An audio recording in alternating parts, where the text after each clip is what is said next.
Assalamualaikum warahmatullahi wabarakatuh.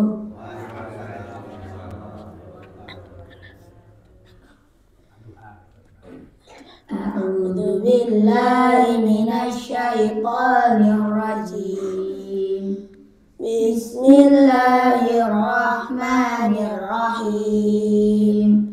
Wadduha wal laili idza saja. Ma wadda'aka rabbuka wa ma qala. Walal akhiratu khairul laka minal ula. Walasawfa yu'tika rabbuka fatarda. Alam yajidka yatiman fa'awa. Wa wajadaka dhallan fahada. Wa wajadaka 'ailan fa'aghna. Fa'ammal yatima fala taqhar. Wa ammas sa'ila fala tanhar. Wa amma bi ni'mati rabbika fahaddits. Shadaqallahul azim. Assalamualaikum warahmatullahi wabarakatuh. Assalamualaikum warahmatullahi wabarakatuh. Alhamdulillahi haqqa hamdi nahmaduhu wa nasta'inuhu wa nastaghfiruh wa na'udzu billahi min syururi anfusina wa min sayyiati a'malina may yahdihillahu fala mudilla lahu wa may yudlilhu fala hadiyalah. Asyhadu alla ilaha illallah wa asyhadu anna Muhammadan abduhu wa rasuluh. Allahumma shalli ala Muhammad wa ala ali Muhammad. Subhanaka la ilma lana illa ma 'allamtana innaka antal alimul hakim. Rabbi shrah li sadri wa yassir li amri wahlul 'uqdatam min lisani yafqahu qawli, amma ba'd. Bapak Ibu, kita bersyukur kepada Allah atas nikmat yang Allah titipkan kepada kita. Wajiblah buat kita untuk menjadikan seluruh nikmat menjadi sarana agar kita semakin dekat kepada Allah Subhanahu wa taala. Sebagaimana ketika Rasulullah memegang tangan Mu'adz ibn Jabal radhiyallahu anhu, Rasulullah mengucapkan, "Uhibbuk," saya sangat mencintaimu wahai Mu'adz. Maka dikatakan, "La tada'anna fi kulli duburing salat," maka jangan tinggalkan di setiap ujung salat kalimat Allahumma a'ini ala dzikrika wa syukrika wa husni ibadatik. Ini salah satu pelajarannya yang akan kita pelajari di bab sunnah salat, yaitu redaksi doa sebelum salam. Salah satunya adalah Allahumma ya Allah a'ini, jadikan aku ala dzikrika wa syukrika wa husni ibadatik. Tiga permintaan. Yang pertama minta supaya kita tetap ingat Allah dalam semua keadaan, dan ini adalah keberuntungan. Lagi masak ingat Allah, lagi bekerja ingat Allah, lagi di jalan ingat Allah, itu keberuntungan, masya Allah. Allahumma a'ini ala dzikrika wa syukrika, dan agar bisa bersyukur kepada Allah. Di persoalan bisa bersyukur kepada Allah, persoalan yang dimintakan Bapak Ibu, dengan ingat-ingat ini. Jenengan didudukan seperti ini, itu harus banyak bersyukur kepada Allah. Karena apa? Karena tidak setiap orang bisa didudukan seperti ini.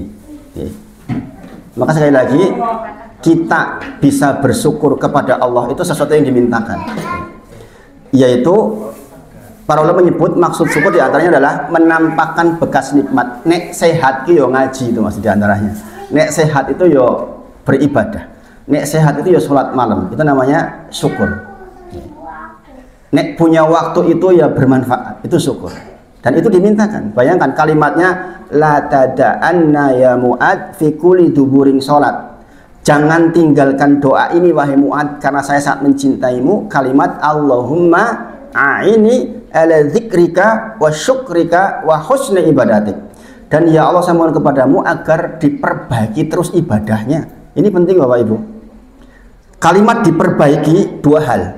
Yang pertama agar ikhlas karena Allah. Yang kedua adalah agar muttaba'ah, agar seluruh ibadah kita itu bersesuaian dengan apa yang dicontohkan oleh Nabi Muhammad SAW. Tadi disebutkan oleh Pak Sumardi di awal bahwa di antara seburuk-buruk urusan adalah urusan yang baru. Ini yang kalimat yang sering di Indonesia jadi soal nih. tentang persoalan bid'ah. Sidik-sidik bid'ah, sidik-sidik bid'ah. Padahal itu dari Nabi Muhammad SAW. Memang diantara bentuk dari syukur adalah ya kita minta dipandu oleh Allah agar ibadah kita, amal-amal kita itu dipantaskan memenuhi syarat diterima oleh Allah Subhanahu wa taala, yaitu ikhlas karena Allah dan sesuai dengan contoh Nabi Muhammad SAW. Dalilnya adalah wa ma umiru illa liya'budullaha mukhlishina lahuddin hunafa. Diperintahkan kepada kita untuk beribadah kepada Allah mukhlishina lahuddin hunafa, ikhlas karena Allah dan hunafa, lurus, memang benar-benar hanya mengharapkan wajah Allah Subhanahu wa taala. Kemudian yang kedua adalah sesuai dengan contoh Nabi Muhammad SAW. Ini menjadi penting. Maka di awal kajian kita pagi ini monggo diingat-ingat, meskipun ini lompat jauh ke belakang, tentang doa Allahumma a'ini ala dzikrika wa syukrika wa husni ibadatik. Insya Allah sudah hafal semua nih? Sudah hafal belum bapak-bapak? Belum? Itu kalimatnya la tada'anna, jangan ditinggal kata Rasulullah. Jangan ditinggal fi kulli duburin sholat, di setiap ujung sholat. Nanti insya Allah di videonya di bawahnya saya tulis redaksinya. Biasanya di video di bawahnya ada redaksi yang saya sampaikan hari ini tentang apa ceramah saya hari ini. Biasanya saya tulis di bawah bagian deskripsi video insya Allah. Nah ini penting Bapak Ibu, makanya sering para asatid menyampaikan yuk kita bersyukur, kan begitu di awal-awal. Maksudnya itu maksudnya agar kita menampakkan bekas nikmat. Mata yang baik ya digunakan untuk melihat yang baik. Nikmat umur pastikan untuk sesuatu yang baik. Jangan tahu ya, dalam Quran surah Al-Mu'minun 99, hatta idza jaa ahadahumul maut, dan ketika datang kematian di antara mereka kematian, salah satu di antara kematian, didatangi kematian. Hum di sini sebenarnya orang-orang musyrik sebenarnya. Tapi manfaat atas ayat ini berlaku umum. Yang khos menjadi am, fungsi khusus menjadi umum. Di dalam tafsir sering terjadi seperti itu. Hum di sini adalah orang-orang musyrik, tetapi faedahnya diambil untuk umum. Hatta idza jaa ahadahumul maut, ketika datang kematian kepada salah satu di antara mereka, qala, mereka berkata, Robbirji'un, ya Allah kembalikan saya ke dunia. Makanya saya katakan, ayo kita bersyukur atas nikmat umur, karena sesungguhnya penduduk kubur itu keinginannya ya punya umur tambahan. Qala Robbirji'un, ya Allah kembalikan saya ke dunia. Subhanallah Bapak Ibu, ini ayat yang kalau kita mau paham itu kita tuh malu kalau sampai nggak produktif di dunia ini. Beneran malu, beneran. Kita salah sedikit aja malu banget sama Allah. Karena kenyataannya penduduk kubur itu qala Robbirji'un, ya Allah kembalikan saya kedua. Dalam rangka apa? Dalam rangka la'ali a'malu sholihan fima tarakt, supaya saya bisa beramal soleh yang dulu saya tinggal. Subhanallah Bapak Ibu. Fima tarakt, yang dulu saya tinggal. Bapak Ibu, ini dalam tafsirnya dikatakan maksudnya fima tarakt, yang dulu saya tinggal, karena pada dasarnya Allah tuh udah kasih nikmat kepada kita. Sehatkah, matakah, kakikah, rizkikah, rumahkah, semua itu sebenarnya bisa untuk amal soleh. Tapi banyak di antara kita meninggalkan.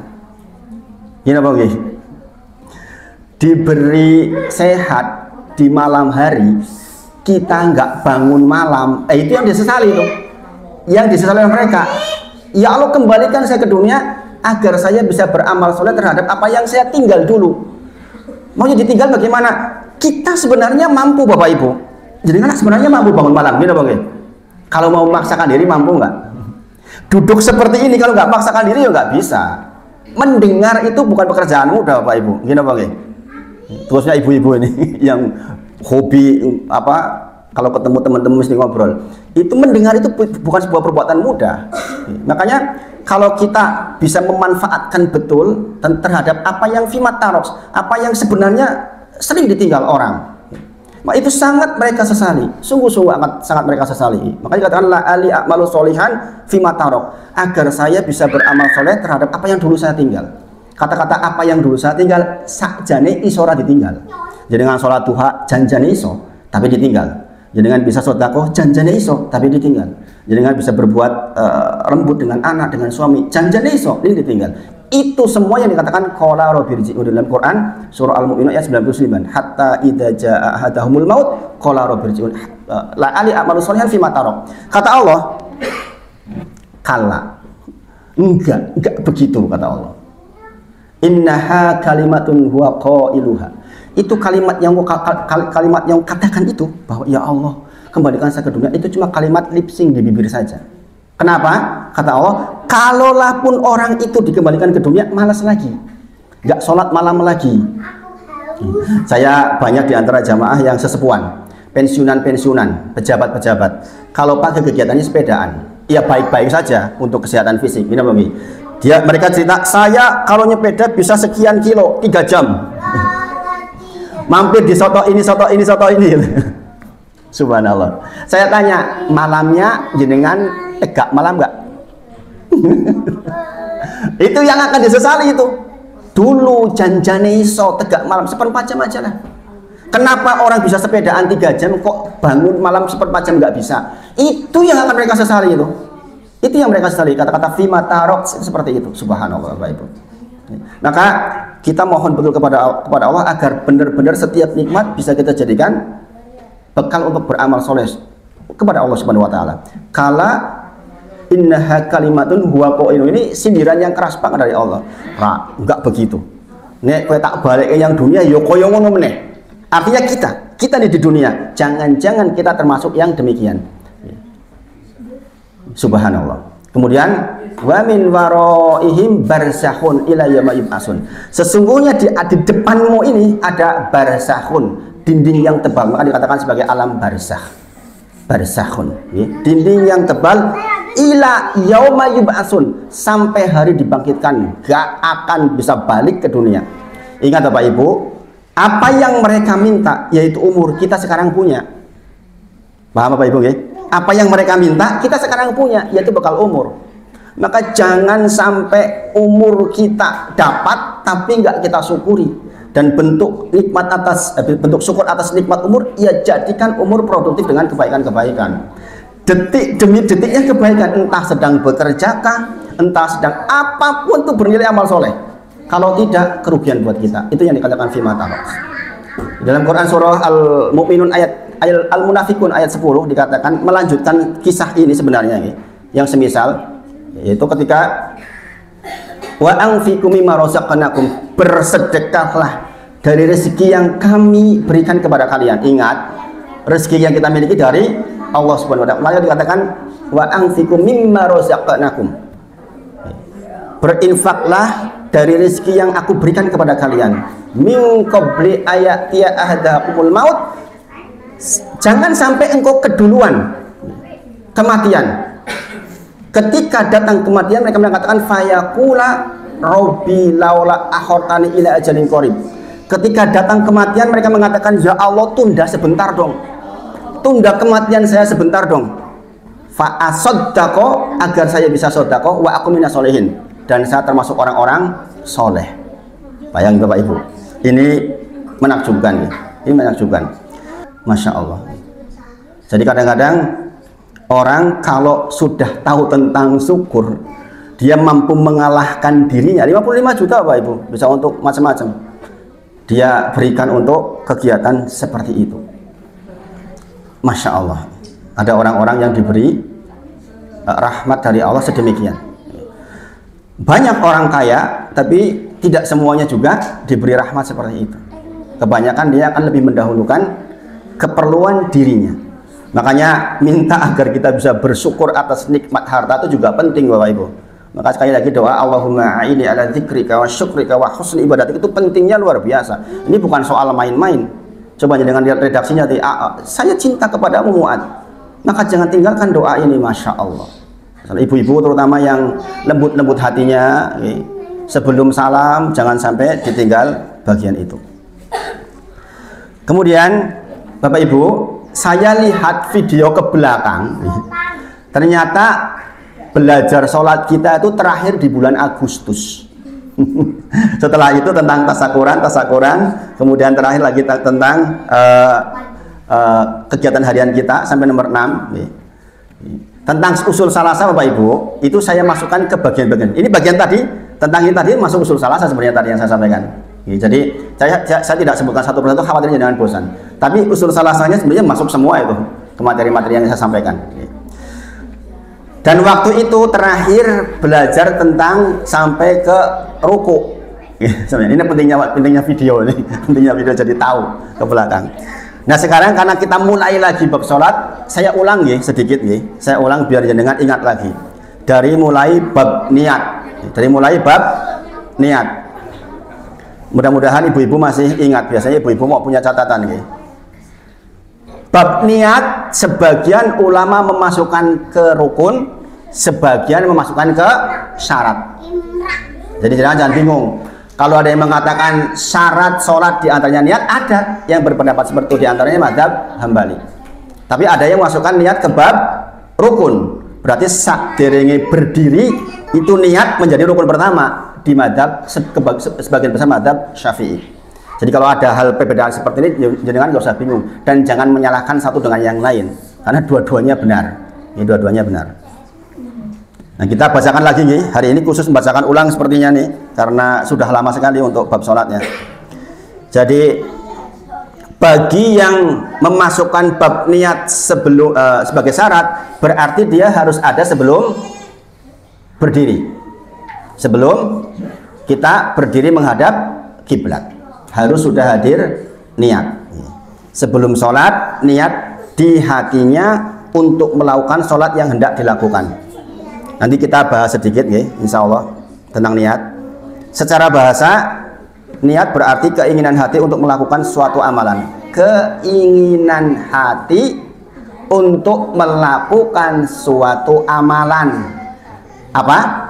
Hati. Kata-katanya apa? Hati. Keinginan hati. Irodah. Kerentek. Berarti kalau ini sudah ada kerentek, ya itu niat. Bagaimana dengan lisan? Nanti kita bahas.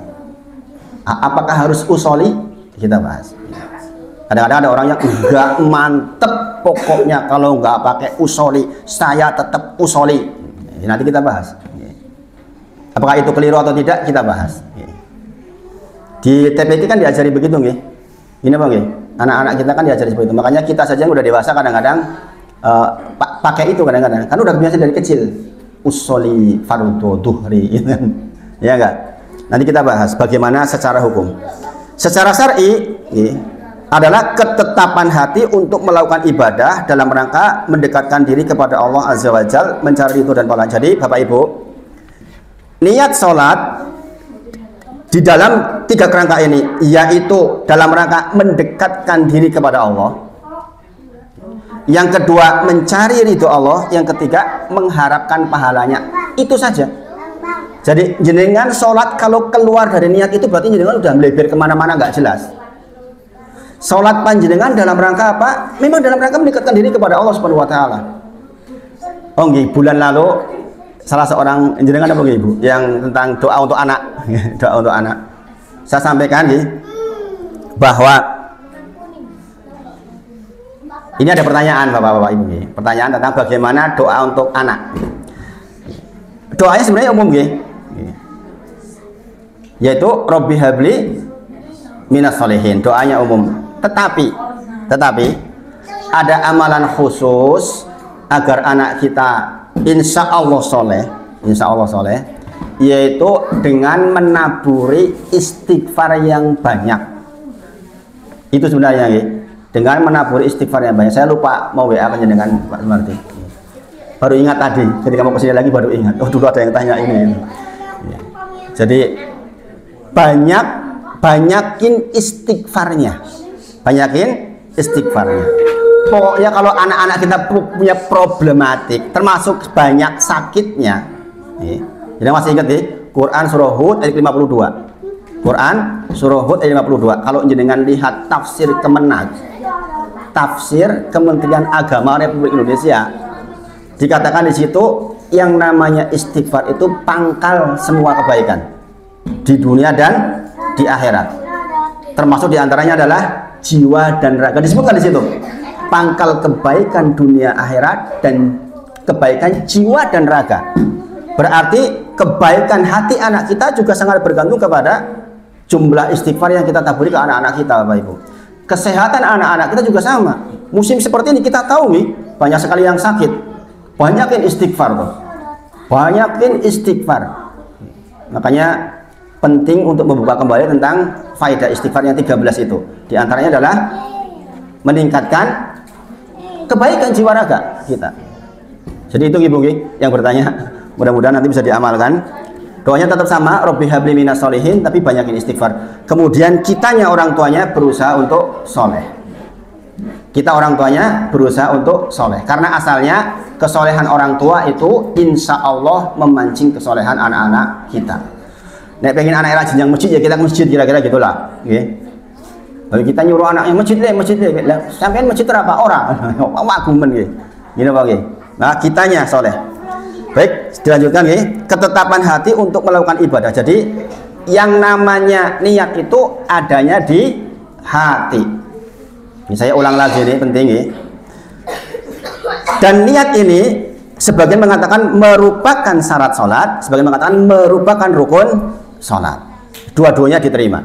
Dua-duanya diterima. Dalilnya adalah firman Allah di dalam Quran, wa ma umiru illa liya'budullaha mukhlishina lahuddina hunafa. Quran surah Al-Baqarah ayat ke-5 ini menjadi dalil pentingnya kita menetapkan niat, illa liya'budullaha mukhlishina lahuddina hunafa. Yang niatnya benar-benar karena Allah Subhanahu wa taala. Kemudian dalil lain adalah innamal a'malu binniyat wa innamal likulli imri'in ma nawa. Ini hadis nomor pertama di hadis arba'in. Hadis pertama di hadis arba'in. Mungkin nanti saya tambahkan hadis arba'in mulai nomor 10 atau 11 lah. Yang 1 sampai 10 Mbok Menawa jenengan sudah sering dapat di mana-mana. Jadi Bapak Ibu, sekali lagi hakikat dari niat adalah keinginan, dan keinginan letaknya di dalam hati. Kenapa saya ulang-ulang ini? Karena ini bagian penting Bapak Ibu. Jenengan itu akan menjadi tidak was-was di dalam semua kegiatan ibadah termasuk sholat kalau niatnya udah netep, sudah bersemayam betul di hati, jenengan akan tentrem. Karena jenengan tahu nggih, setiap kita Allahu Akbar, setan tuh masuk tuh. Beberapa jenis setan. Termasuk setan yang niup-niup lubang angin kita, subhanallah. Jangan Allahu Akbar, loh kok koyo-koyo ngentut sidik ya? Gitu kadang-kadang. Gini Bang nggih. Kok koyo-koyo kleset, kata Rasulullah, jangan batalkan sampai dengar suaranya atau bau. Kalau enggak, lanjutkan sholatnya. Maka menetapkan niat itu akan mempengaruhi hal itu. Dan ini adalah pendapat yang dipilih oleh Hanifiyah, Malikiyah, Syafi'iyah, dan Hanabilah. Semua bersepakat bahwa niat letaknya di hati. Bapak Ibu, saya bacakan cepat nih. Lisan tidak lazim mewakili niat yang terdapat di dalam hati. Lisan, terima kasih. Masya Allah. Jadi sekali lagi ibu semuanya, kalau jenengan sekarang mengajarkan niat kepada anak-anak dalam rangka untuk melatih, tapi secara hukum lisan itu tidak menjadi wakil hati di dalam hal niat. Nek radi lisan ke yora popo maksudnya. Jadi jangan sampai ada alasan orang mau sholat nggak jadi gara-gara nggak bisa lafal niatnya. Aku raiso niate, rasa sido sholat gue. Nah ini kan masalah. Nek pun kerentek tengah di sholat ya namanya sudah niat itu. Jadi irodah di dalam kolbu itu sudah niat. Kemudian karena ini penting ini, karena lisan tidak mewakili hati, Ibu, berarti nek lisannya keliru, sah nggak sholatnya? Jenengan mau duhur, kemudian jenengan lisan, jenengan biasa melisan usoli fardhu asri, jenengan sholat duhur, sah nggak sholatnya? Sah nggak sholatnya? Sah, karena dia dikatakan lisan tidak mewakili hati sama sekali. Oh jenengan dari rumah musim duhur, masa jenengan sholat asar kan ya nggak mungkin. Jenengan waktu duhur niatnya pasti sholat duhur, tapi jenengan apa namanya salah lisannya. Maka dikatakan di sini lisan tidak mewakili hati. Jadi nek keliru pun jenengan lisannya tetap kepake sholat. Nah ini penting ini. Yang namanya manusia kadang-kadang suka kebiasaan omon-omon. Kebiasaan omon-omon. Kadang-kadang begitu, suka lupa. Maka dikatakan di sini para ahli fikih mengucapkan lau seandainya ikhtalafa, terjadi ikhtilaf, terjadi perselisihan antara lisan wal kolbi, antara lisan dan kolbi, dikatakan yang dipakai adalah kolbi. Lau seandainya ikhtalafa lisan wal kolbi, seandainya terjadi ikhtilaf, terjadi perbedaan antara lisan dengan hati, yang dipakai apa?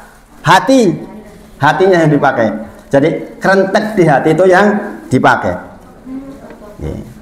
Jadi bukan termasuk syarat atau rukun setelah kerentek di hati kemudian diucapkan, itu bukan syarat dan rukun. Ibu. Jadi nek ora diucap, ya ora apa-apa maksudnya. Paham Bapak Ibu? Jadi mulai sekarang jangan sampai jenengan aku ora tentrem, pokoknya nek ora dilisanke itu nggak ada hubungannya Bapak Ibu. Kadang-kadang kan begitu nggih, ada orang yang nekat, pokoknya ora mesti ngerti be, pokokku nek ora diomongke kok ya ora mantep rasane. Itu mempersulit diri namanya. Mempersulit diri sendiri. Kemudian ijma berarti ini pendapat jumhur ulama bahwa niat dalam hati adalah menjadi syarat dan rukun, sedangkan di lisan bukan syarat dan bukan rukun. Jadi kalau jenengan sholat tanpa melafalkan, sekali lagi bagaimana sholatnya? Sah. Ini saya ulang-ulang karena ini penting banget ya. Adapun melafalkan niat diperselisihkan di dalam 4 pendapat. Mengucapkan usoli, fardhu dan sebagainya itu diperselisihkan di dalam 4 pendapat. Yang pertama, sebagian menganjurkan. 1. Yang kedua, sebagian memakruhkan. Yang ketiga, sebagian sekedar boleh tapi tidak punya keutamaan. Yang keempat, bid'ah atau bahkan haram. Itu ada 4 pendapat. Ada 4 pendapat di kalangan para ulama. Maka di wilayah yang seperti ini kita nggak perlu bertengkar, Bapak Ibu. Ingat, jenengan itu nanti ibadah hisabnya nafsi-nafsi. Jenengan itu nggak bertanggung jawab terhadap ibadahnya tetangga jenengan, enggak. Sholat tunggu jenengan pripun itu nggak akan dinilai lewat jenengan. Makanya sekali lagi nanti kita akan sampai kepada hadis nomor 11 di hadis Arba'in tentang ambil yang yakin, tinggalkan yang ragu-ragu. Insya Allah. Saya ceramah di sini rasanya agak longgar waktunya rasanya, karena tadi itu ceramah dari jam 5 sampai jam 6 itu harus ke sini kan, rasanya tergesa-gesa. Setelah selesai, pertanyaannya banyak, akhirnya jadi agak terlambat. Masya Allah, Masya Allah. Jadi ada 4 pendapat itu, Bapak Ibu. Kita hormati ini pendapat yang 4. Jangan terlalu keras di bab seperti ini. Jangan jenengan kemudian menyalah-nyalahkan orang karena di bab seperti ini. Karena ini terjadi perselisihan di antara para ulama. Adapun pendapat yang kuat, insya Allah pendapat yang kuat tidak disyariatkan. Pendapat yang kuat, sekali lagi, tanpa menyalahkan orang yang mengamalkan. Ojo mung goro-goro usoli ora usoli, terus ora koncoan, terus dadi orang yang masjid. Wegah aku ora padha dheke, subhanallah Bapak Ibu. Jangan sampai seperti itu. Jadi kalau masalah fikih itu jangan terlalu kenceng. Jangan kok masalah fikih, masalah akidah saja kita timbang-timbang, apalagi cuma masalah fikih. Masalah beda cara itu jangan sampai membuat bertengkar, jangan sampai. Apalagi merasa lebih baik, lebih tahu, lebih hebat dari dia. Subhanallah. Subhanallah. Kita sudah pernah bahas kalimat ana khairum minhu itu kalimatnya siapa? Iblis. Kalimatnya iblis. Saya lebih baik dari dia ya Allah. Itu kalimatnya iblis itu. Kalau kita di dalam hati selalu ada kata-kata saya lebih baik dari dia, saya lebih tahu dari dia, itu warisannya iblis, ya Ibu. Subhanallah. Kalau warisannya Adam alaihissalam, Rabbana dzalamna anfusana wa illam taghfir lana wa tarhamna lanakunanna minal khasirin. Kalau kita merasa keturunan Adam, justru kita merasa, ya Allah, saya itu banyak salahnya, saya itu banyak nggak ngertinya, maka ampuni saya ya Allah. Kalau engkau nggak ampuni, maka saya tersesat. Begitu. Subhanallah Bapak Ibu. Makanya sekali lagi saya tekankan, jangan saling menyalahkan di bab yang seperti ini. Nanti repot dengan hidupnya, menjadi sangat sempit. Pendapat yang kuat tidak disyariatkan, khawatir waswas, tapi sebagian ulama berpendapat mustahab dan menjadikannya syarat yang harus dikatakan bagi orang-orang yang merasa waswas, ora tentrem. Sebagian mengatakan mustahab, disarankan. Makanya ada dua pendapat seperti ini, bukan ulama-ulama kecil yang berpendapat seperti itu. Dua-duanya ada pendapatnya, Bapak Ibu. Makanya kita sekali lagi, kita meyakini sesuatu menjadi pilihan kita yang paling kita yakini tanpa harus menghukumi yang lain dengan kesalahan-kesalahan. Ini banyak terjadi di masjid-masjid yang belum belajar. Menggoro-goro persoalan seperti itu jadi nggak ke masjid. Subhanallah. Kemudian di antara dalil yang menguatkan bahwa tidak disyariatkan, salah satunya adalah dari Abu Humaid Asy'ari. Beliau menyampaikan, karena Rasulullah Shallallahu Alaihi Wasallam adalah Nabi Muhammad Shallallahu Alaihi Wasallam, idza qoma ila sholati, jikalau dia berdiri hendak sholat, istaqbalal kiblati, maka Rasulullah berdiri menghadap kiblat, wa rafa'a yadayhi, mengangkat kedua tangannya, wa qala Allahu Akbar. Kemudian Rasulullah mengangkat kedua tangannya mengucapkan Allahu Akbar. Di situ di riwayat ini tidak ada ucapan usoli, itu maksudnya. Paham ya? Paham ya? Dari hadis ini kita tahu bahwa Rasulullah mengangkat dua tangan langsung Allahu Akbar. Ini menjadi pendapat bagi yang mengatakan bahwa niat tidak disyariatkan. Saya dipahami Bapak Ibu? Jadi kalau ada yang nggak pakai usoli, jangan dibilang Allah kowe rasa sholatnya nggak usoli, ya jangan begitu. Yang pakai usoli pun jangan dibilang nggak sah sholatnya. Saya dipahami Bapak Ibu? Jadi sekali lagi, jangan bertengkar di bab yang seperti ini. Jangan terlalu kenceng di bab yang seperti ini, nanti jadi bertengkar sesama muslim. Imam Ibnul Al-Jauzi, Madzhab Hambali ini berarti Madzhab Hambali. Dalam salah satu kitabnya yaitu Talbis Iblis. Jangan pernah baca nggak Talbis Iblis? Tipuan-tipuan iblis ini loh. Koyo-koyo to awe dhewe bener jebul salah. Koyo-koyo to awe dhewe ibadah jebule ora. Iblis itu menipu kita kayak gitu tuh. Di antaranya beliau mengatakan bahwa termasuk godaan setan ketika sholat adalah seseorang mengucapkan usoli sholata dan seterusnya, kemudian ia mengulanginya lagi karena dia telah mengira niatnya batal. Itu di antara talbis iblis. Allahu usoli, salah ketoke, usoli, salah ketoke. Diulang-ulang, itu talbis iblis. Di antara iblis menggoda orang mau sholat itu akhirnya jadi menyerah. Nanti was-was terus sepanjang sholat. Itu tipuan iblis. Makanya kenapa lebih kuat yang tidak disyariatkan, nek ranggo koyo ngono kuwi malah tentrem wis krentek salat ya wis. Gitu. Paham Bapak Ibu nggih? Ini sebagian pendapat di dalam madzhab Hambali. Kemudian beliau berkata, in kunta turidu ihdara niyati fan niyatu, in kunta, jikalau panjenengan hendak turidu ihdara niyati, hendak menghadirkan niat. Jenengan kok mau sholat, jenengan hendak menghadirkan niat, maka dikatakan faniyatu hadiratun li anakakum talitu adiyal faridoh. Maka niat itu sudah hadir karena jenengan sudah hendak melakukan, itu sudah niat namanya. Jika engkau hendak menghadirkan niat, maka niat itu telah ada dikarenakan engkau telah berdiri untuk mendirikan kewajiban itu. Jadi nek jenengan pun saking griya mangkat tindak teng masjid atau berdiri, lah niku jenenge pun hadir niat. Maka dikatakan ing kunta, jikalau panjenengan turidu ihdara niyati, jikalau jenengan ingin menghadirkan niat, nek jenengan pun ngadeg badhe salat, jenenge pun niat niku. Paham ya Bapak Ibu nggih? Jadi jangan dipersulit maksud saya. Karena sekali lagi banyak loh, khususnya orang di jalan. Arab sholat jamak kosor. Lah niate piye yo iki? Niate piye ra sida sholat. Gara-gara nggak tahu lafal niatnya, subhanallah. Masya Allah. Sekali lagi, bahwa kalau jenengan memang berniat menghadirkan niat, janjane nek jenengan ngadeg niku nggih niat. Maksudnya ringan to niku ringan mboten? Ringan mboten? Ayo pun jenengan pun ngadeg pun dianggap ihdara, nggih, turidu ihdara niat. Sudah dianggap menghadirkan niat. Wa hadhihi hiyan niyatu wa mahalluhal qalbu lalaftu. Dikatakan dan tempatnya di hati bukan di lisan. Gitu. Apabila engkau ingin membenarkan niat, maka sekali lagi membenarkannya di hati, bukan di lafaz, bukan di lafaz.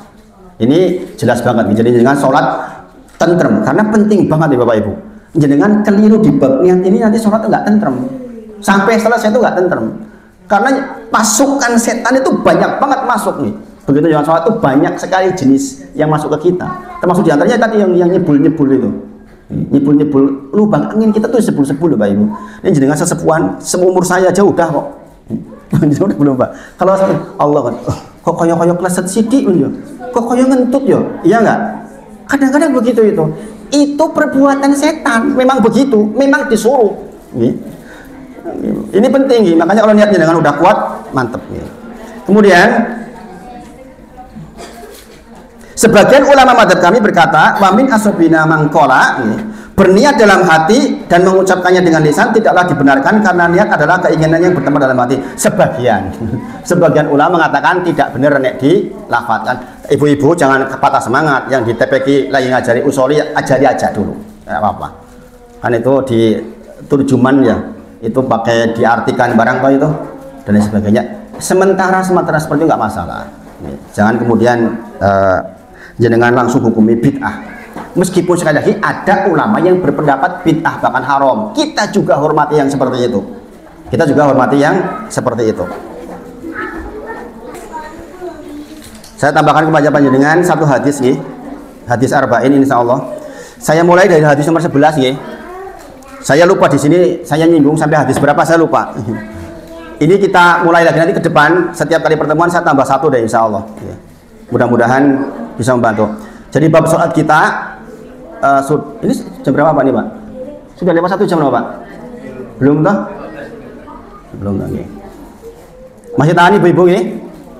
Masih tahan. Eman-eman sebulan sekali di sini tuh, ini termasuk yang paling panjang. Pengajian yang paling panjang yang ada. Kebanyakan 1 minggu sekali. Ini paling panjang. Makanya kadang-kadang saya menyampaikan di situ pengen tumpuk-tumpuk, rasanya itu banyak banget yang mau disampaikan. Jenengan nanti lihat hadis arba'in nomor 11. Nggih. Hadis arba'in nomor 11. Nanti kita insyaallah urut nggih untuk hadis arba'innya. Al hadisu hadi asar. Hadis yang nomor 11. Jangan perhatikan betul. Ini hadisnya pendek tapi manfaatnya sangat besar. An Abi Muhammadin Al Hasan ibn Ali ibn Abi Thalib. Jadi ini hadisnya diriwayatkan oleh Al Hasan. Al Hasan bin Ali bin Abi Thalib. Berarti ini adalah cucunya Nabi Muhammad Sallallahu Alaihi Wasallam. Dikatakan di sini sibti Rasulillahi Sallallahu Alaihi Wasallam. Sibti itu cucu dari anak perempuan. Dalam bahasa Arab namanya sibti. Karena Al Hasan dan Al Husain itu anak dari Fatimah, istrinya dari Ali bin Abi Thalib radhiyallahu anhu. Makanya dikatakan di sini sibti Rasulullah Sallallahu Alaihi Wasallam. Bapak Ibu,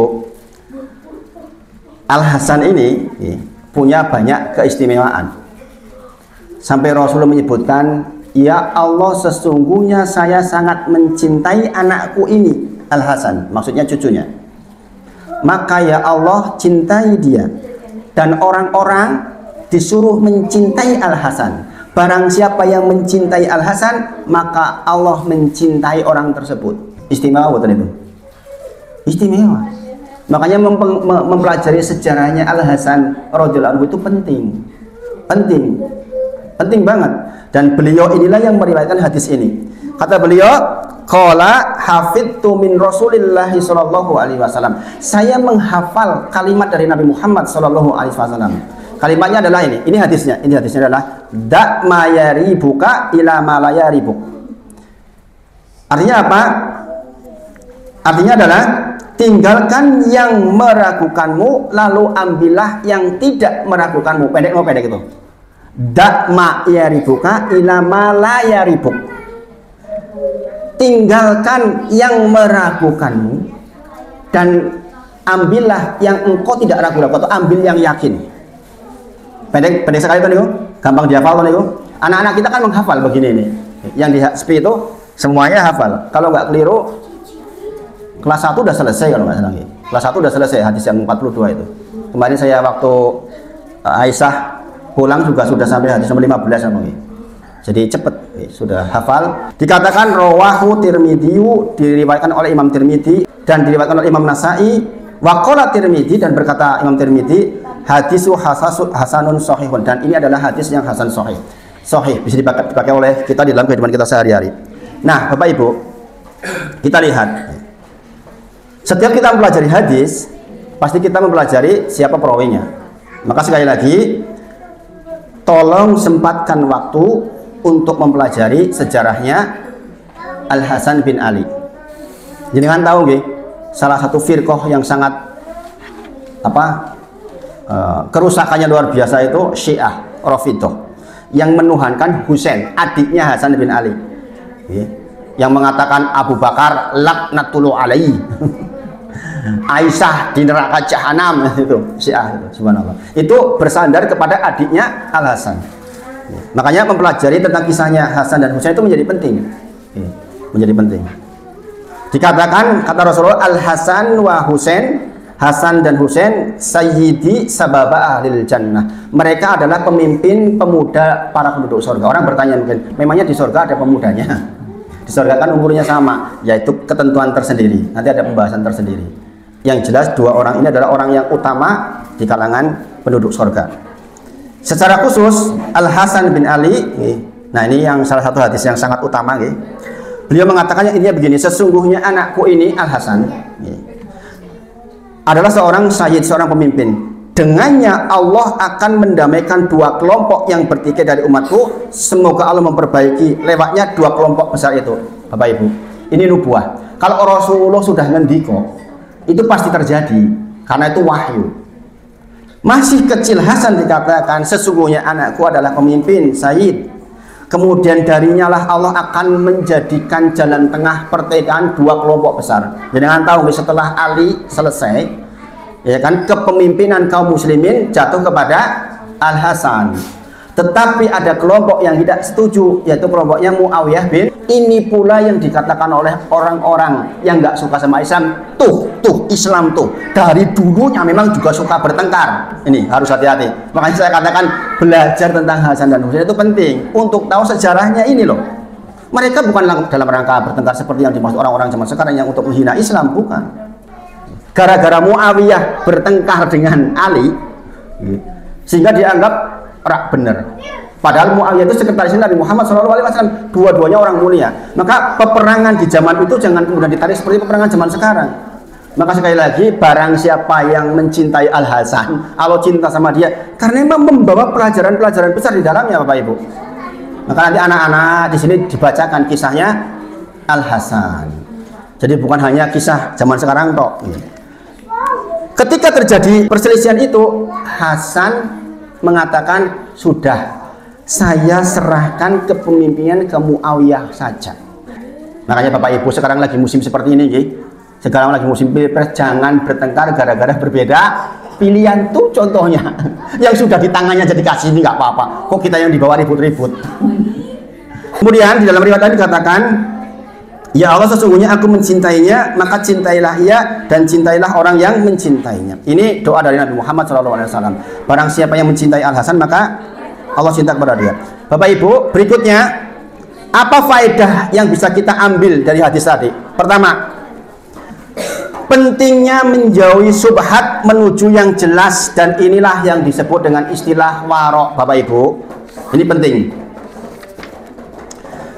Hadis ini memberikan faedah yang pertama, tolong ambil yang yakin-yakin saja, jangan ambil yang meragukan. Sebenarnya hadis ini adalah cara menyikapi hadis ke-6 di hadis arba'in. Dulu sudah pernah saya sampaikan di sini. Inna halala bayyinun wa inna harama bayyin. Sesungguhnya yang halal itu jelas, yang haram itu jelas. Wa bainahuma umurun mustabihat. Di antara keduanya ada urusan yang samar-samar. Entu ora halal opo haram yo. Aku wis ngentut opo urung yo. Aku salate batal opo urung yo. Ini jawabannya di sini. Yaitu apa? Ambil yang yakin, buang yang ragu-ragu. Inilah yang dikatakan sebagai istilah warok. Warok dalam bahasa Arab artinya tarku. Tarku itu meninggalkan qad yaduru fil akhirah. Tarku meninggalkan apa-apa yang berpotensi di akhirat merugikan kita. Ini bukan masalah halal haram loh Bapak Ibu. Entuk ning netak lakoni koyok eko aku rugi nang akhirat. Itu jenengan warok namanya. Contoh. Apa contohnya? Sesuatu yang sebenarnya boleh, tapi kalau kita lakukan kita khawatir di akhirat merugikan kita. Ya, nanti contohnya saya sebutkan nanti ya. Ada tingkatannya lebih tinggi lagi namanya zuhud. Zuhud artinya apa? Tarku ma la yanfa'u fil akhirah. Meninggalkan apa-apa yang tidak bermanfaat nanti di akhirat. Contoh, jenengan punya harta banyak, sudah bikin rumah 1, 2. Kemudian jenengan bikin yang ketiga, 4. Coba jenengan pikir, apakah yang ketiga, keempat ini bermanfaat buat akhirat kita? Kalau nggak bermanfaat, tinggalin, nggak mau. Nah, ini orang-orang soleh. Maka di antara manfaat hadis ini adalah tinggalkan kalau ragu-ragu. Ojo nang akhirat aku rugi ya bab iki. Ojo goro-goro iki saya nggak bermanfaat di akhirat. Itu ditinggalin. Dan ini saran dari Nabi Muhammad SAW lewat Al Hasan bin Ali. Masya Allah. Dan ini implementasinya Bapak Ibu. Setidaknya di dalam 3 hal ini. Jadi coba perhatikan betul ini. Yang pertama, meninggalkan muamalah yang meragukan, bukan yang haram loh ya. Meninggalkan muamalah yang meragukan. Jenengan dagang, jenengan berhubungan dengan tetangga, jenengan berdagang. Kok ono sing kira-kira ragu iki entuk apa ora, tinggalin yang ragu-ragu. Contoh kisah penjual tebu, penjual gula. Masya Allah, ini luar biasa. Ini seorang ulama kebetulan nih. Dia punya anak buah.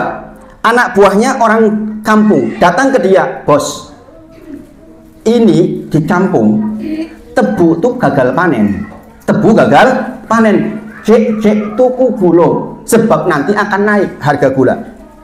Maka ulama ini, yang sekaligus bosnya ini, tidak berpikir panjang, langsung datang ke penjual gula. Dia katakan, saya beli gulanya semuanya. Itu pun tidak banyak jumlahnya. Tidak banyak pun, kata beliau, di dalam kisahnya dikatakan, sudah memberikan keuntungan 30.000 dirham. Kalau dijual, dia beli, kalau dijual, dia punya keuntungan 30.000 dirham. 30.000 dirham itu 30.000 kali 4.272.000. Satu dirham itu 4.272.000. Berarti berapa ya tuh? Sekitar 128 M. Banyak banget. Orang ini setelah sampai rumah, ulama ini mikir, lah janjane transaksi koyo ngene iki entuk opo ora to? Aku lah mau ora kondo karo penjuale yen tebuki arep gagal panen. Saya menyimpan informasi, nggak jujur kepada dia. Dia ragu-ragu. Maka dia balik lagi bawa barangnya, mengatakan ke penjualnya, "Mas, ras itu wae saya nggak jadi beli." Kenapa? Karena saya tadi nggak jujur ke jenengan. Sebenarnya saya beli ke jenengan karena saya tahu bahwa harga akan naik sebab tebu gagal panen. Zaman sekarang sebaliknya Bapak Ibu. Kesempatan harap munggah tak tumpuk di sini, ya enggak? Kadang-kadang penjual begitu. Ini kesempatan ini peluang, nggak banyak orang tahu. Saya tumpuk dulu, subhanallah. Zaman dulu orang nggak mau tuh seperti itu. Secara hukum boleh nggak seperti itu? Sebenarnya kita membeli dulu kan boleh, tetapi keraguan membuat dia nggak mau karena Pak warok. dia khawatir apa yang dia buat berpotensi merugikan dia di akhirat. Makanya dikatakan waro adalah tarku, meninggalkan qad ma yaduru fil akhirah. Dia meninggalkan apa-apa yang berpotensi nanti di akhirat rugi saya. Subhanallah Bapak Ibu. Ini luar biasa nih.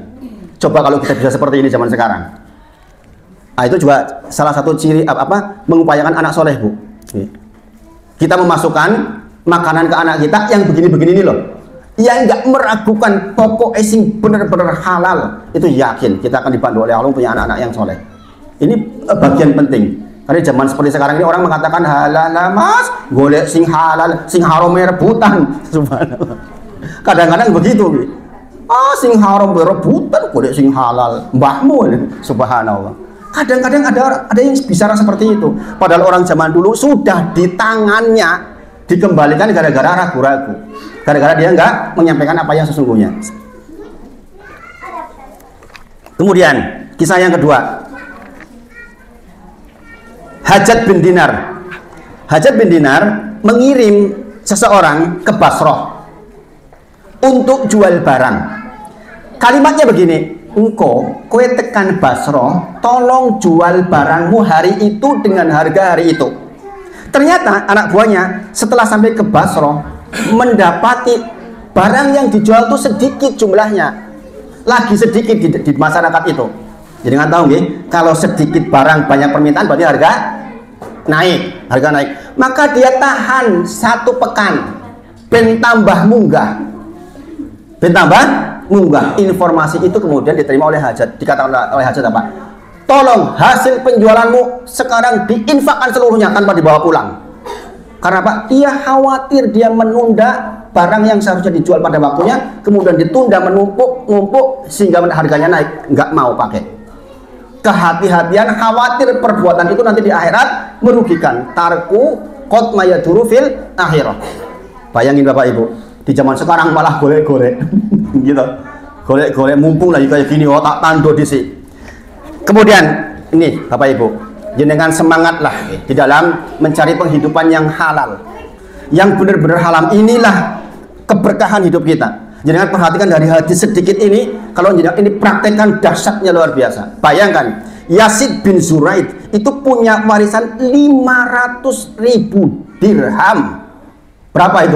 500.000 kalikan 4.272.000. Berapa itu? Tidak satu dirham pun dia ambil warisan itu. Karena apa alasannya? Ditanya kenapa? Orang tua saya kerja di kesultanan. Saya khawatir ada uang masuk dari sekian banyak uang yang ada itu adalah buah yang tidak boleh. Korupsi maksudnya mungkin. Bayangin. Jadi kalau anaknya pejabat, Bapak Dewi korupsi apa ya? Nek ora nek ketok-ketok ora siko. Ini hati-hati jadi pejabat.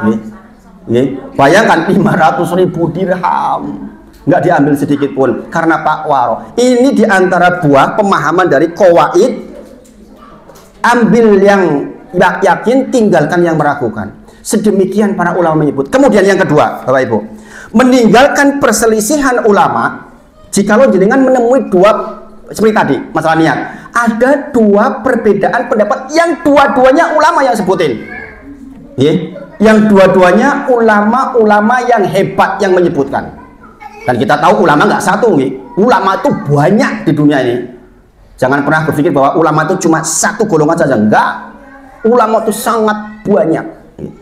Kemudian terjadilah perbedaan pendapat di antara para ulama apa? Menurut hadis ini, di dalam implementasinya adalah maka ambillah pendapat yang berat.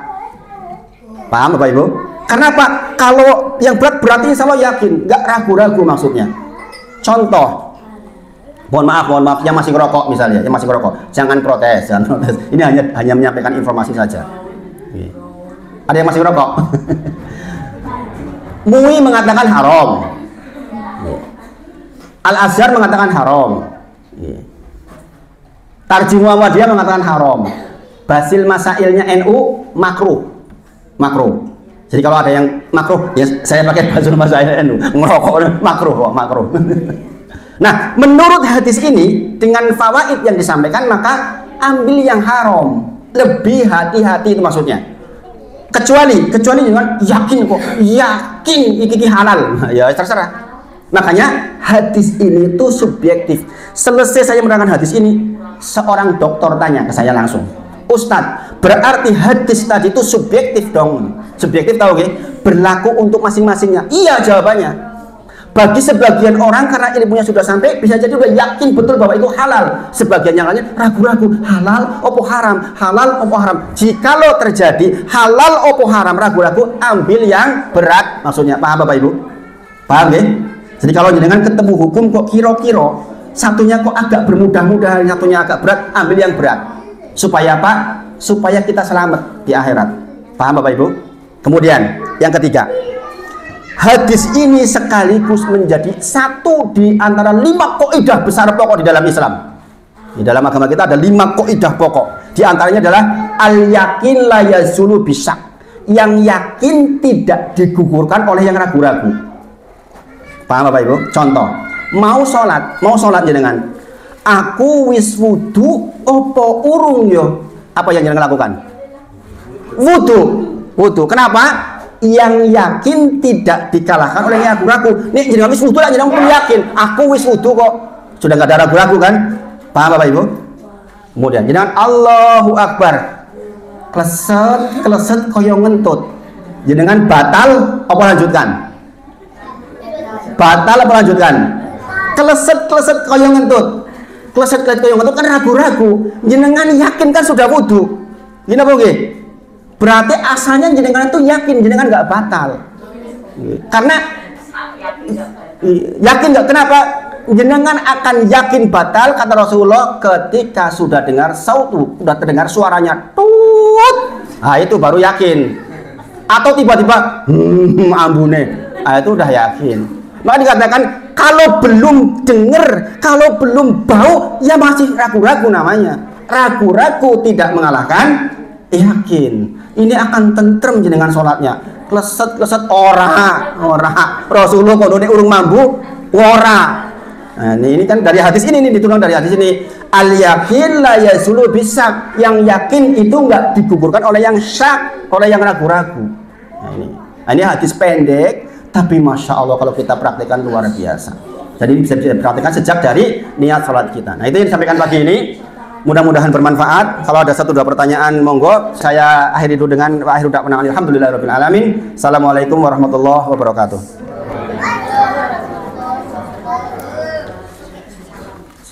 Ada yang mau bertanya langsung mawon. Bebas. Ini ibu-ibu di dalam lebih concern. Saya dulu agak nolong ketika jenengan di luar banyak ngobrol sendiri. Saya ceramah sendirian. Saya mengeluh sama istri saya, Bun, aku ceramah paling nolong nang Jihadur Rahman. Kenapa ibu-ibunya ngobrol sendiri di luar? Sekarang alhamdulillah di dalam, jadi lebih konsentrasi.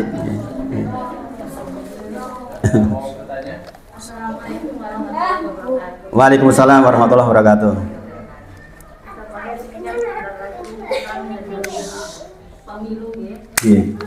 Mungkin kriteria pemimpin yang itu baik itu yang seperti apa? Masya Allah. Ditanya toh akhirnya. Ini setuju saya terangkan, nggih. Setuju mau saya terangkan. Karena bisa jadi perbedaan pendapat. Ini baik Bu. Saya nggak akan menerangkan kriteria secara umum. Jenengan kalau mau lihat kriteria Nabi yang 4. Yang 4 nggih. Jenengan tahu yang 4 cerdas dan lain sebagainya itu, nggih. Tapi saya kasih clue. Nggih. Kasih clue. Ketika Nabi Muhammad SAW sedo, ini kan kita ambil ke sana. Sekali lagi, ini bukan bicara demokrasi boleh atau tidak Pak Sumardi. Teman-teman salaf, demokrasi ini bukan produk Islam. Begini dan begini, maka produknya pun tidak akan pernah. Ini kita bicara menghadapi kenyataannya, kita sedang dalam situasi demokrasinya, kita harus ambil sikapnya. Beliau pun mengambil dalil dari Saudi juga. Bahkan ulama Saudi mengatakan jikalau kami hidup di Indonesia juga akan melakukan hal yang seperti ini. Artinya melu nyoblos maksudnya. Jadi jangan nggak nyoblos. Sekali lagi menghargai juga ya nggak nyoblos. Kalau ada yang mengatakan saya mau golput silahkan. Jadi menyikapi itu berbagai macam. Tidak nyoblos yaitu sikap. Itu juga sikap, silahkan. Kalau jangan punya dalil yang kuat untuk ya silahkan saja kita hormati. Adapun saya ikut kenapa sebuah perumahan isinya orang. Mohon maaf, 20 diantaranya adalah non-muslim. Terjadilah pemilihan RT. Pemilihan RT, Pak. Kemudian yang 40 karena orang-orang salah nggak mau ikut. Bagian dari demokrasi itu. Akhirnya jadilah RT yang non-muslim. Kemudian di tempat itu digunakanlah untuk peribadahan. Sebagaimana kita tahu, sering dipakai untuk peribadahan. Komplain, lah kok komplainnya orang DBN ketika pencoblosan? Nah itu. Maka saran saya juga, saya termasuk yang ikut nyoblos, Bapak Ibu. Sekali lagi dengan menghormati orang yang nggak nyoblos. Keluarga saya ada yang nggak nyoblos. Keluarga saya ada, kakak saya persis itu nggak mau. Beliau enggak, saya nggak nyoblos, demokrasi nggak sesuai. Sekali lagi itu juga sikap kita hormati, jangan juga disalah-salahkan, silahkan. Nah, adapun ketika Rasulullah meninggal, Shallallahu Alaihi Wasallam meninggal, para sahabat itu berkumpul. Saya sampaikan satu aja di hadis dari Ali bin Abi Thalib. Kami berkumpul bersama para sahabat, kemudian menentukan siapa yang hendak memimpin kami berikutnya. Maka kemudian mereka bersepakat, kami ridho dipimpin oleh orang yang Rasulullah ridho kepadanya. Jadi perhatikan betul ini. Jadi perhatikan betul kalimat ini. Jadi perhatikan betul ini. Kami ridho kepada orang, kami ridho dipimpin oleh orang yang Rasulullah ridho kepadanya. Sekarang, siapa yang Rasulullah ridho kepadanya? Disebut oleh para sahabat, yaitu Rasulullah ridho kepada Abu Bakar untuk memimpin sholatnya ketika Rasulullah sakit. Betul apa betul itu? Ya kan? Ketika Rasulullah sakit, maka yang ditunjuk menjadi imam sholat adalah Abu Bakar As-Siddiq radhiyallahu anhu. Karena Rasulullah ridho dipimpin urusan agamanya oleh orang yang bernama Abu Bakar As-Siddiq, maka kami ridho urusan dunia kami dipimpin olehnya. Nya siapa? Abu Bakar As-Siddiq. Jadi Bapak Ibu, di sekian banyak perdebatan yang ada, tolong di antara 3 calon kan Islam kabeh toh niku. Islam kabeh toh. Kita jangan sampai memburuk-burukan di antara ketiga mereka. Islam kabeh kok. Jenengan usahakan coba telitilah yang kira-kira paling bagus sholatnya, itu aja. Saya nggak akan menerjemahkan yang lain paling bagus sholatnya jenengan. Kalau diterjemahkan yang lain banyak banget masalahnya, Pak. Contoh, harus sehat. Sehat masuk di dalam 4 kriteria pemimpin sehat. Kalau bicara sehat, mungkin ya yang lebih mudah, yang lebih sehat, ya kan? Mungkin bisa jadi yang nomor 2 bermasalah karena sudah umur. Kemudian contoh misalnya, kalau saya terangkan lebih detail lagi kan jadi tersinggung, Pak. Misalnya contoh, di antara doa kita, Allahumma inni a'udzubika ila an arada ardalil umur. Itu doa sebelum salam loh itu. Ya Allah, saya mohon kepadamu agar saya tidak hidup dalam ardalil umur. Umurnya panjang tapi tidak manfaat. Coba jenengan punya mbah, kakek-kakek 75 tahun misalnya, joget-joget, menurut jadi pantas nggak? Jenengan punya mbah yang jenengan kira-kira pantas nggak? Itu ardal. Nah seperti ini nanti yang nomor 2 marah. Ya enggak? Kalau saya terangkan detail seperti ini, nomor 2 marah nanti jadinya. Sebab atau yang lain-lain nanti ada yang tersinggung. Makanya saya katakan, ibu-ibu, pokoknya jenengan berusaha cari informasi di antara ketiganya itu siapa yang sholatnya paling bagus. Mengapa? Sholat itu yang kali pertama dihisab. Kalau perintah Allah saja kok diabaikan, yang menciptakan dia saja diabaikan, apalagi mung jenengan. Alah, sopo. Paham Bapak Ibu? Jadi itu Ibu. Jadi saya tidak akan menerangkan tentang kriteria lebih detail karena saya khawatirnya nanti justru akan berkembang kemana-mana. Itu kesimpulannya di situlah. Kesimpulannya dengan koreksi, lihat karena begini, yang namanya orang fanatik cinta elek pun jadi api. Gini apa nggih? Makanya jangan itu. Urusan memilih pemimpin itu urusan bagian dari ibadah. Jenengan itu bukan masalah kalah atau menang. Persoalan jenengan bertanggung jawab di sisi Allah. Saya dulu milih itu sesuai dengan aturan Islam atau enggak, itu aja. Masalah menang atau kalah kan hadisnya jelas Pak Sumardi. Allah akan kirimkan kepada suatu kaum dari jenis kaumnya. Pemimpin suatu kaum itu dari jenis kaumnya. Nek kaum iki elek-elek pemimpinnya ya itu motis itu sing elek. Niku, makanya orang-orang salaf itu pakai dalil itu. Udah perbaiki dulu orang-orangnya supaya bertauhid. Nanti kalau udah bertauhid akan dikirimkan orang yang bertauhid. Begitu itu dalilnya. Gini apa nggih? Maka sekali lagi urusan jenengan nyoblos itu bukan urusan kalah menang, bukan.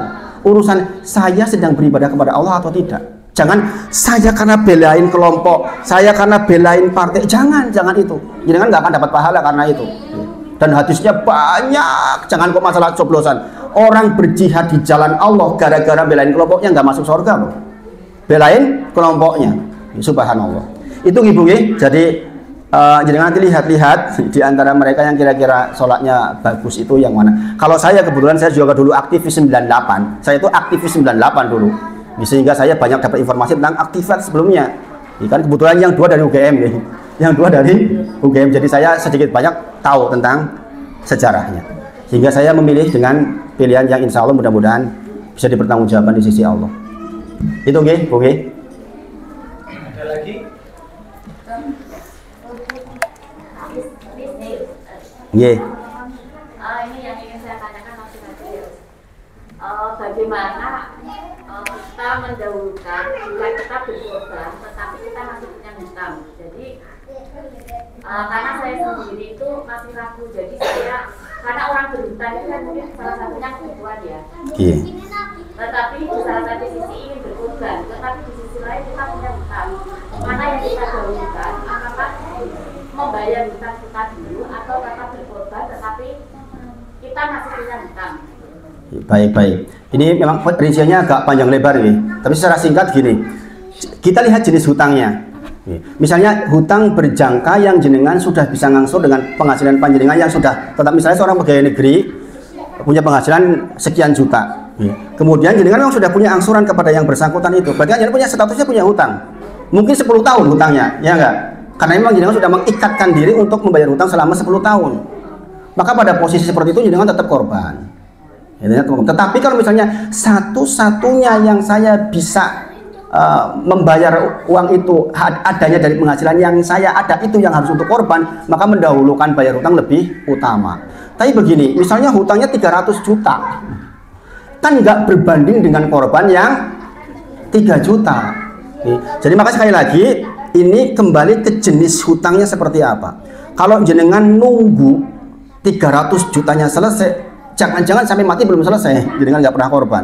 Maka sekali lagi, kalau yang besar-besar hutangnya, maka berkomitmen untuk membayar dalam jangka waktu itu menjadi solusi untuk yang korban. Bahkan nggak punya uang berhutang untuk korban pun dibolehkan. Bayangin, sampai para ulama itu, saya Utsaimin termasuk yang membolehkan kalau jenengan pada hari H ternyata nggak punya uang, jenengan berhutang kepada orang lain untuk berkorban, itu dibolehkan sepanjang jenengan punya penghasilan yang untuk mengembalikan itu. Jenengan punya gaji, kebetulan gajiannya tanggal 1 korban, tanggal 15 pas wis entek kudu tuku hari itu, maka jenengan berhutang boleh, karena jenengan tahu bahwa nanti tanggal 1 bisa bayar. Ini yang menjadi dalil arisan kurban boleh. Ini dalil ini Syekh Utsaimin menyebutkan di antara dalil membolehkan seseorang berkumpul 40 orang arisan kurban. Berarti kan orang salah satu yang dapat berhutang kepada yang lain. Gini apa nggih? Ada 40 orang mengumpulkan, berarti yang dapat berhutang kepada yang belum dapat. Ini menjadi dalil bolehnya kurban dalam kondisi bahkan berhutang nggak punya uang. Jadi sekali lagi kembali ke jenis hutangnya. Tetapi misalnya utangin jenengan 3 yuto. Jenengan datang waktu kurban, sudah jatuh tempo, jenengan menjanjikan di tanggal 15, ternyata kurban belinya harus tanggal 15 misalnya, maka didahulukan membayar hutang dulu, jangan kurban dulu. Karena jenengan bisa selesaikan hutang saat itu juga. Ngaten nggih Bu nggih. Jadi kembali ke jenis hutangnya. Saya khawatir kalau di plot langsung nggak boleh ya, pegawai negeri banyak yang nggak korban, Pak. Singang suruh rumah 15 tahun, singang suruh rumah 12 tahun, orang korban dengan dalil ora popo. Aku sing dia utang ora korban, ora popo. Nah, ini masalah. Ya, jadi begitu Ibu nggih. Begitu, insya Allah mudah-mudahan menjawab. Ada lagi? Saya longgar waktunya di sini. Monggo. Assalamualaikum warahmatullahi wabarakatuh. Waalaikumsalam warahmatullahi wabarakatuh. Saya itu kalau sholat itu sering lupa rakaatnya, Pak. Tidak, yang 4 rakaat. Masya Allah. Itu kita isinya sudah atau belum? Tapi menurut keyakinan saya belum. Jadi saya lanjutkan untuk antara 2 sujud, walaupun itu 2 kali. Nah itu bagaimana hukumnya, Pak? Masya Allah, Masya Allah. Saya berbahagia dengar pertanyaan beliau. Saya lebih tua, sudah sering lupa. Ternyata yang muda aja sering lupa. Ngaten nggih. Tadi pertanyaannya, kalau lupa rokaat, lupa jumlah rokaat nggih. Rasulullah sebutkan dalam satu hadis dikatakan, jikalau engkau ragu-ragu satu atau dua, hadisnya begitu, satu atau dua, ambil satu. Jikalau engkau ragu-ragu dua atau tiga, ambil dua. Jikalau engkau ragu-ragu tiga atau empat, ambil tiga. Paham ya? Jadi rumusnya ambil yang sedikit. Jadi kalau sudah ambil yang sedikit, berarti jenengan sudah nggak ada ragu-ragu lagi. Karena sekali lagi, yang yakin tidak dikalahkan yang ragu-ragu. Yakin kok aku sing sidik wis, berarti jenengan sudah yakin, maka ambil yang sedikit. Bagaimana kalau kita ternyata situasi seperti itu, jenengan buatkan 5 rakaat bisa jadi. Sebelum salam sujud sahwi boleh. Sebelum salam. Kok ragu-ragu banget, jenengan boleh sujud sahwi sebelum salam. Tetapi diambil yang sedikit. Jangan 3 atau 4 apa 4 bae lagi rampung cepat, bukan. Itu. 3 atau 4, 3. 1 atau 2, 1. Begitu hadisnya. Dulu sudah pernah saya bacakan di silsilah hadis sahih yang ada 4000 itu, salah satunya adalah tentang itu, insya Allah. Jadi gitu ya. Jadi kalau ragu-ragu ambil yang sedikit. Kalau sudah ambil yang sedikit, enggak ragu-ragu lagi. Sudah, mesti benar. Gitu. Gitu. Sampun? Nggih. Waalaikumsalam warahmatullahi wabarakatuh.